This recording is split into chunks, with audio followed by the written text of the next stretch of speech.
Assalamualaikum warahmatullahi wabarakatuh. Selamat siang semua. Gimana kabarnya hari ini? Ya, mudah-mudahan baik ya. Nah, di sini hari ini kita akan diskusi tentang konsep stres, tentang sehat, sakit, dan mekanisme coping. Nah, di sini tujuannya setelah mempelajari konsep stres, proses terjadinya stres ya, sampai rentang sehat dan bagaimana mekanisme coping dalam mengatasi stres itu sendiri.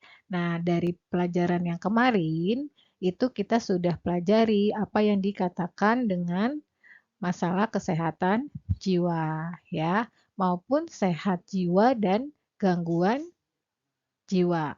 Nah, di sini topik Ibu hari ini itu adalah konsep stres. Nah, ini adalah masalah yang paling dekat dengan kita. Di sini siapa yang sudah pernah, bahkan ada yang tidak pernah mengalami stres? Ada nggak? Nggak ada ya?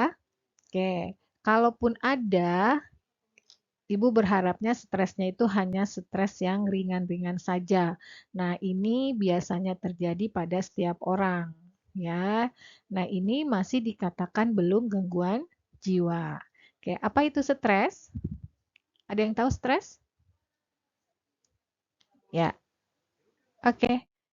Bagus ya. Jadi stres adalah perasaan tertekan ya, yang membuat individu mudah tersinggung, marah, kemudian terganggu konsentrasinya terhadap suatu pekerjaan ya. Jadi gampang tersinggung, kemudian mudah marah ya, konsentrasinya buyar, dia tidak fokus. Itu biasanya stres ya.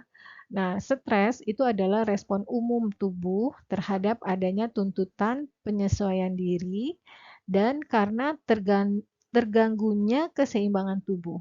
Ya, jadi dia itu adalah respon yang fisiologis ya, artinya bukan hal yang patologis ya. Ketika tubuh mendapatkan stresor, dia akan mengalami stres ya. Nah, kenapa dia mengalami stres? Karena tubuh itu akan berupaya mencari keseimbangan lagi. Ya, nah demikian juga yang kita rasakan ketika kita mengalami tekanan. Ketika kita mengalami tekanan, saat itu mungkin kita akan langsung terpukul, ya. Tetapi setelah itu kita akan mencoba untuk bertahan. Nah, disinilah diperlukan mekanisme coping, ya. Nanti kita sampai ke mekanisme coping.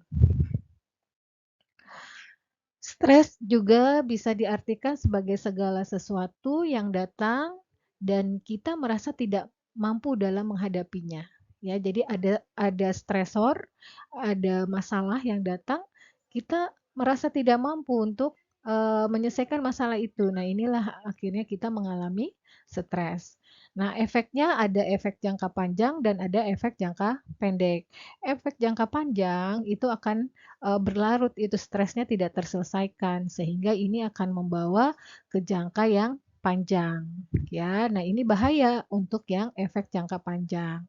Tapi kalau diupayakan efeknya jangka pendek ya. Jadi teman-teman nanti diharapkan begitu punya tekanan ya, ada masalah ya, terbentur hebat gitu dengan masalah, jangan langsung roboh ya, tetapi bangkitlah, gunakan coping yang baik ya, jangan sampai dia mendapatkan efek yang panjang. Mempengaruhi diri sendiri, fisik dan psikisnya seseorang. Ya, jadi stres itu bisa mempengaruhi diri kita, bisa mempengaruhi fisik kita. Dengan kita stres, kita selalu merasa lelah, badan kita selalu merasa letih, tidak semangat, gitu ya. Nah, itu yang dibilang dengan stres. Nah, yang keempat menyerang semua kalangan, ya. Jadi menyerang semua kalangan. Nah, jadi artinya stres ini fisiologis bisa menyerang siapa saja, pada anak-anak, ya. Hati-hati makanya mereka yang individu dari kecil sudah sering mengalami stresor, ya, mengalami tekanan, itu jangan sampai memberikan efek jangka panjang nantinya, gitu ya. Nanti di saat dia dewasa, dia menjadi ada masalah dalam berhubungan dengan sosial, ya, karena dia tidak terlatih, ya. Ketika atau sebaliknya, ketika kecil dia selalu dimanja, kemudian eh, selalu ada masalah orang tuanya yang melindungi. Nah, ketika dia dewasa dia tidak bisa untuk menghadapi masalah. Begitu ada masalah udah langsung ya stres, ya. Nah, itu yang eh, dikatakan stres ini bisa menjadi ke efek jangka panjang. Nah, dia bisa juga menyerang orang dewasa sampai ke lansia. Makanya dia eh, stres ini ada di segala kalangan usia. Oke. Penyebab stres itu kita sebut dengan stresor. Jadi tadi kalau Ibu bilang ada stresor, itu berarti penyebabnya. Hal-hal yang menyebabkan stres itu namanya stresor, ya.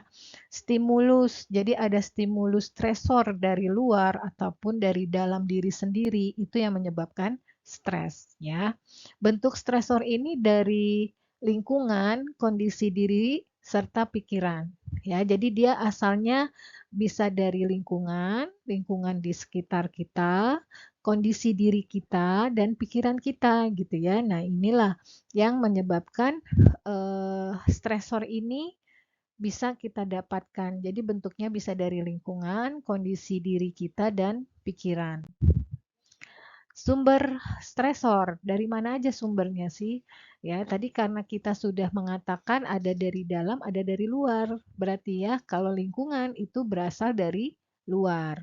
Nah, kalau dari pikiran berarti berasal dari dalam, ya.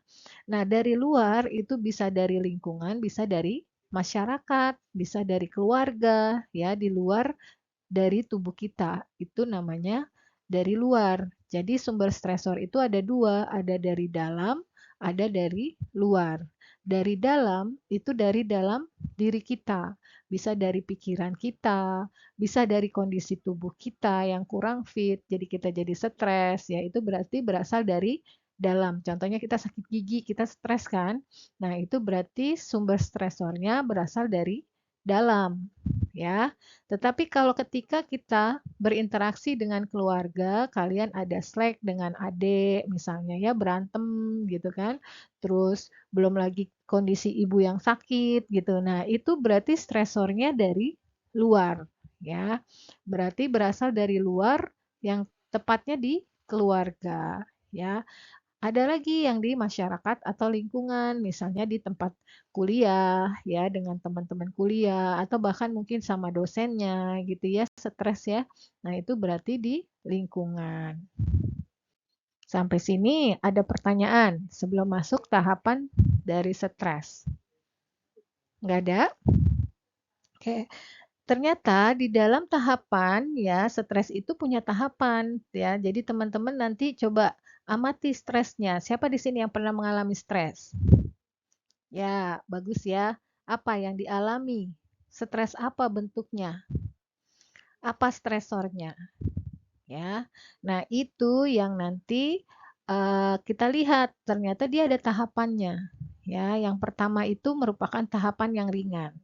Stres ringan. Ya, stres ini dari stres yang ditandai dengan adanya semangat kerja, terus merasa mampu menyelesaikan pekerjaan ya yang tidak seperti biasanya, kemudian merasa senang akan pekerjaan, akan tetapi kemampuan yang dimilikinya semakin berkurang. Jadi artinya stres ringan ini ketika kita ya merasa tiba-tiba lebih bersemangat nih ya karena kita akan menghadapi presentasi misalnya, oh saya harus tampil bagus, saya harus cari segala macam gitu ya. Nah, itu dia masih stresnya ringan. Ini yang stres positif. Nanti ada stres yang baik, ada stres yang buruk ya, ada yang positif, ada yang negatif. Nah, kemudian ada juga misalkan contohnya yang ringan itu dia mampu, dia senang mengerjakan pekerjaan, tetapi kemampuan yang dimilikinya itu merasa berkurang, ya. Dia tapi senang melakukan pekerjaan itu, tapi saat ini karena kondisi tubuhnya kurang fit misalnya, jadi dia merasa kemampuannya menurun saat ini. Nah, tapi dia masih senang melakukan itu, ya, melakukan suatu pekerjaan. Nah, artinya ini stresnya masih tingkat yang ringan, belum sampai menutup pikiran dia, fokus dia untuk menyelesaikan pekerjaan. Oke, ini tahap yang kedua, itu dikatakan stres ini ya letih di saat bangun pagi biasanya ya. Ini udah semakin meningkat di tahap 2 ketika stres itu semakin naik ya. Itu biasanya pasien ini kita akan merasakan bangun pagi itu kok kayaknya kurang seger, terasa suka lelah ya. Terasa lelah sudah makan ya, habis makan siang lelah. Kemudian kasih Pak, gangguan pola tidur, kemampuan mengingat, ya, dan mengkonsentrasi menurun karena adanya perasaan ketakutan dan kecemasan yang tidak diketahui penyebabnya, ya. Kemudian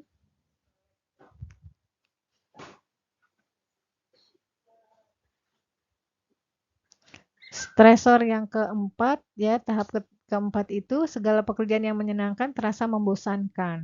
Ya, ketika dia masuk ke tahapan yang lebih tinggi lagi stresnya, itu padahal tadinya pekerjaan dia itu menyenangkan. Kalau di ringan tadi menyenangkan, cuma dia merasa nggak mampu menyelesaikan secara optimal saja.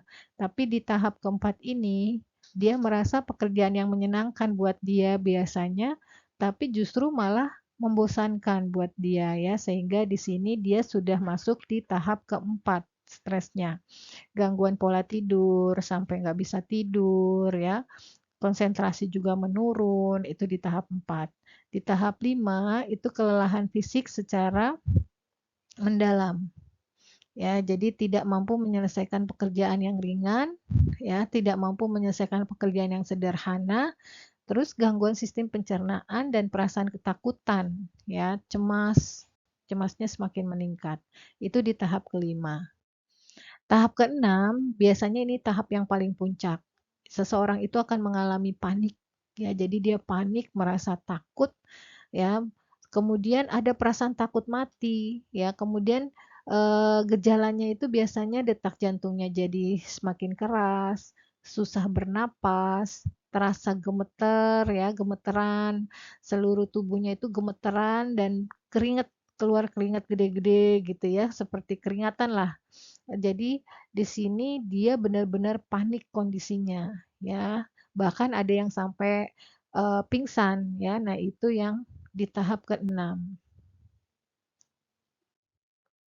Reaksi tubuh terhadap stres biasanya stres yang dialami seseorang itu dapat menimbulkan reaksi yang ada pada tubuh baik fisiologis maupun psikologis ya. Jadi reaksi tubuh biasanya kalau secara fisiologis kita bisa lihat dari perubahan warna rambut ya karena dia banyak mikir gitu ya.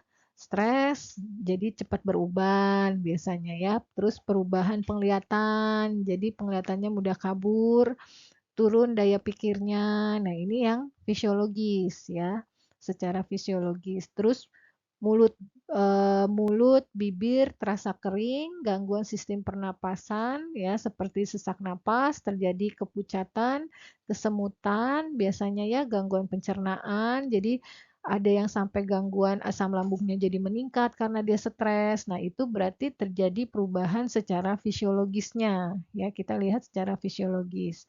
Kemudian gangguan sistem perkemihan ya, misalnya jadi kencing terus gitu, sebentar-bentar ke kamar mandi gitu ya. Nah, terus persendiannya terasa kaku, bahkan penurunan libido dan penurunan gairah seksual. Itu biasanya secara fisiologis reaksi tubuhnya ya, reaksi tubuh kita ketika kita stres. Nah, ini model dari stres sendiri ya, stres sebagai stimulus. Ketika stres ini sebagai stimulus ya, berarti kan ada stimulus ya, ada rangsangan. Semakin tinggi besaran tekanan yang dialami seseorang, maka semakin besar stres yang dialami. Ya, jadi kalau dia semakin tinggi tekanan yang diberikan ya dari masalah itu, biasanya orang itu akan semakin stresnya semakin besar, ya semakin tinggi. Nah, kalau yang stres sebagai respon individu terhadap stresor yang diterima sebagai akibat respon fisiologis dan emosional. Jadi kalau yang distimulus itu dari besarnya stresor yang kita terima lihatnya ya. Tapi kalau yang respon itu kita lihat dari responnya individu ketika dia menerima stresor itu. Itu berarti stres sebagai responnya. Ada yang respon emosionalnya dia marah-marah gitu ya, atau responnya dia jadi menarik diri gitu ya. Nah, itu berarti kita memandang stres ini sebagai responnya. Jadi dilihat dari responnya si individunya. Kemudian stres sebagai transaksional itu suatu reaksi antara orang dengan lingkungannya. Ya, jadi kita akan lihat nih ketika stresor itu datang, bagaimana si individu yang sedang mengalami tekanan ini ya melihat dia berhubungan dengan lingkungannya. Nah, biasanya dengan meninjau dari kemampuan dia dalam mengatasi masalah, terus terbentuknya sebuah coping ya. Jadi artinya bagaimana dia reaksinya dia dalam mengatasi stres ya, copingnya seperti apa, nah itu masuknya di sebagai transaksional. Nih faktor-faktor yang mempengaruhi respon terhadap stresor.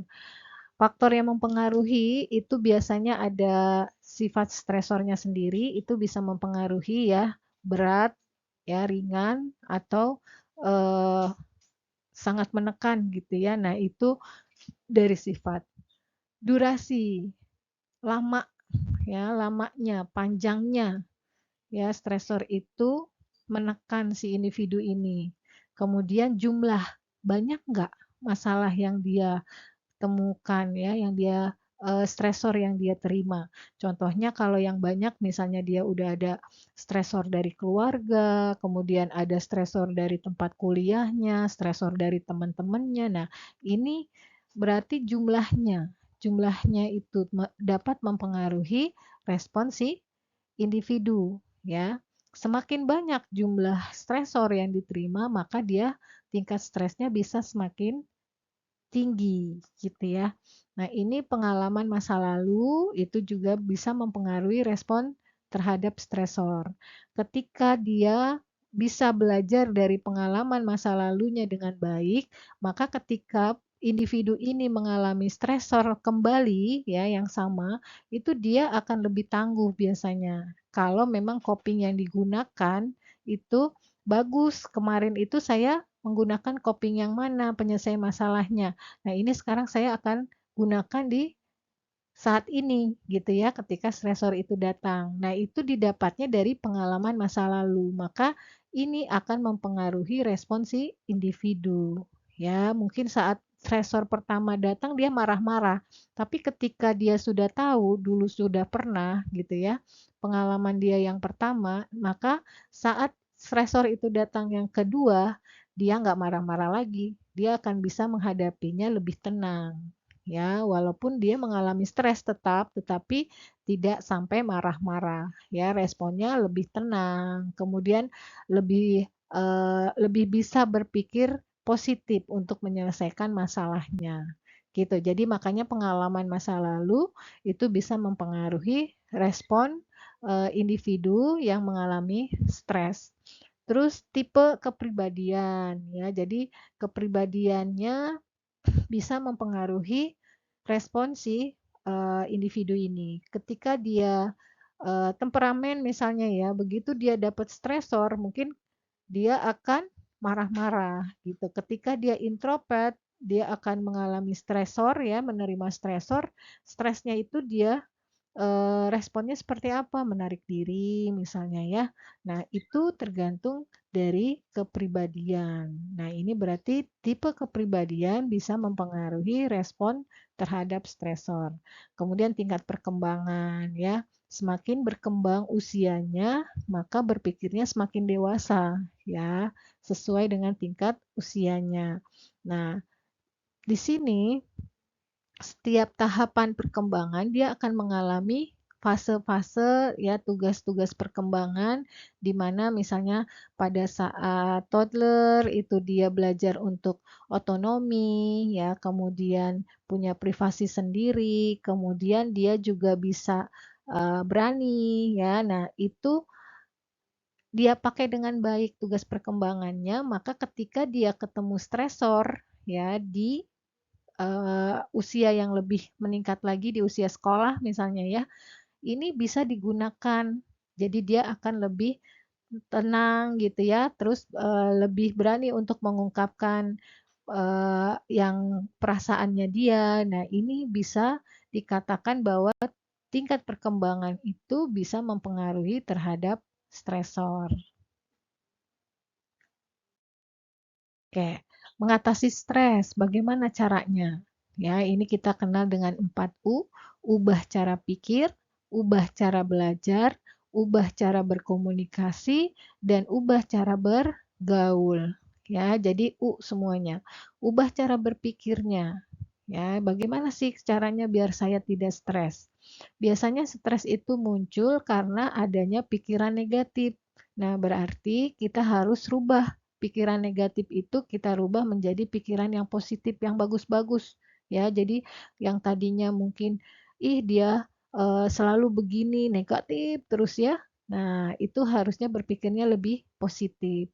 Ya, oh dia mungkin lagi stres, makanya dia marah-marah. Ya udah saya nggak usah ikutan kayak dia gitu ya. Nah itu berarti berpikiran positif ya. Ubah cara berpikirnya dan ubah cara belajar gitu ya. Jadi artinya setiap orang, setiap waktu itu pasti belajar.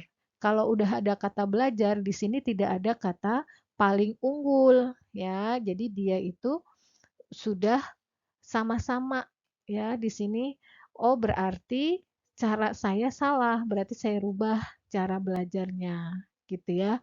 Jadi nggak usah ada rasa malu gitu ya, merasa gagal, tidak, karena setiap orang itu harus belajar.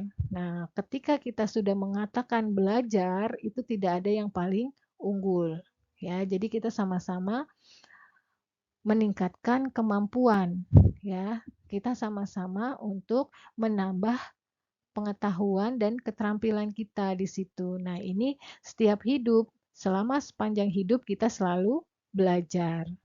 Nah, di sini ubah cara berkomunikasi ya. Jadi ketika kita mengalami stres ya, kita berupaya untuk tetap memiliki komunikasi yang bagus, asertif ya. Jadi dengan begitu maka akan membawa ya dengan cara mungkin meluap-luap saat itu ya, tapi setelah itu coba berpikir, ubah pikirannya. Lalu nanti yang akan keluar adalah komunikasi yang baik gitu ya. Nah, terus ubah cara bergaulnya. Ya, jadi hubungan dengan orang lain pun kita rubah. Kita sudah tahu berarti ya, stresor itu muncul seperti apa. Oh, ternyata orang lain itu responnya tidak baik ke kita. Nah, kita akan bisa mengantisipasi ini bagaimana caranya kita tidak stres menghadapi orang lain.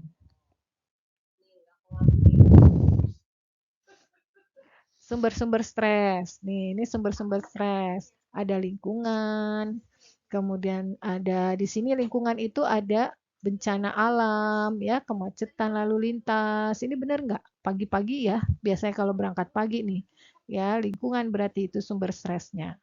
Tuntutan penyelesaian diri terhadap perubahan fase yang terjadi. Nah, ini perubahan fase remaja, proses menua, penyakit, makanan yang tidak sehat dan kurang tidur.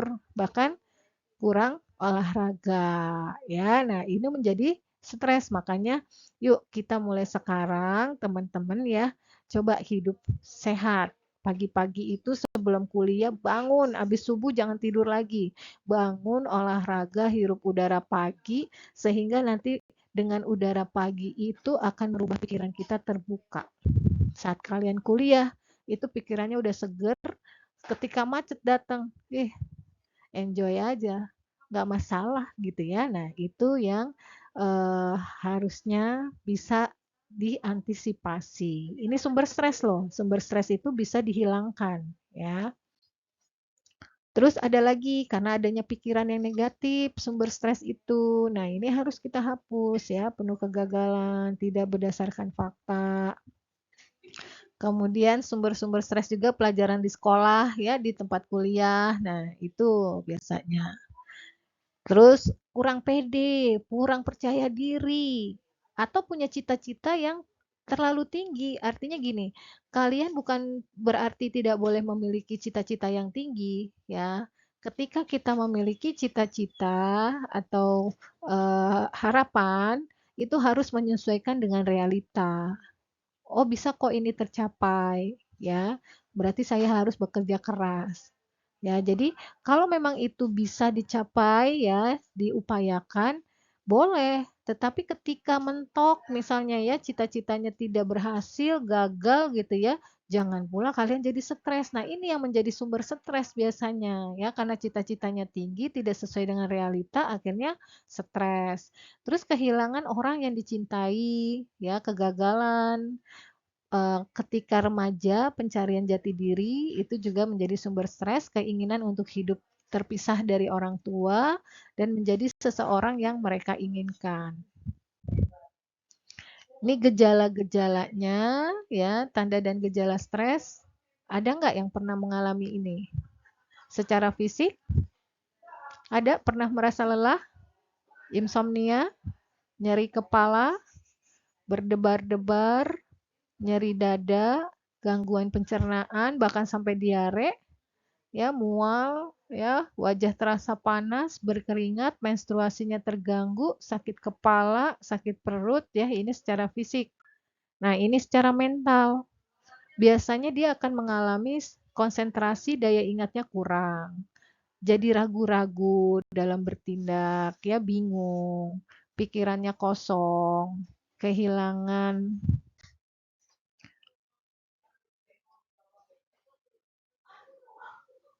Oke.